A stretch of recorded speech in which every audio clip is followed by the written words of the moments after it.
उद्धव ठाकरेंच्या एका नव्या दाव्याने आता राज्याच्या राजकारणात चर्चेला विषय मिळालाय। आदित्य ठाकरेंना मुख्यमंत्री पदासाठी तयार करतो आणि मी स्वतः दिल्लीच्या राजकारणात जातो असं फडणवीस आपल्याला म्हणाले होते, असा दावा उद्धव ठाकरेंनी केलाय।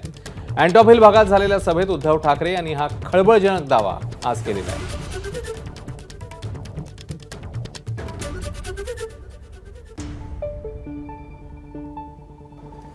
मला देवेंद्र म्हणाले म्हणजे कसा कोपराला गुळ लावतात ते बघा। मला म्हणाले उद्धवजी मी काय करतो, आदित्यला चांगला ग्रूम करतो म्हणजे चांगला तयार करतो, मग 2.5 वर्षानंतर त्याला आपण मुख्यमंत्री करू। म्हटलं हो काहीतरी त्याच्या डोक्यात घालू नका, लहान आहे तो, त्याला पहिलं आमदार म्हणून तो त्याची कारकीर्द सुरू करतोय, तुम्ही त्याला तयार नक्की करा, पण लगेच मुख्यमंत्रीपद वगैरे डोक्यात काही घालू नका। पण पुढचा प्रश्न माझा असा होता की समजा आदित्यला मुख्यमंत्री करा तुम्ही म्हणताय, मग तुम्ही एवढे ज्येष्ठ नेते या मुलाच्या हाताखाली काम करणार तुम्ही?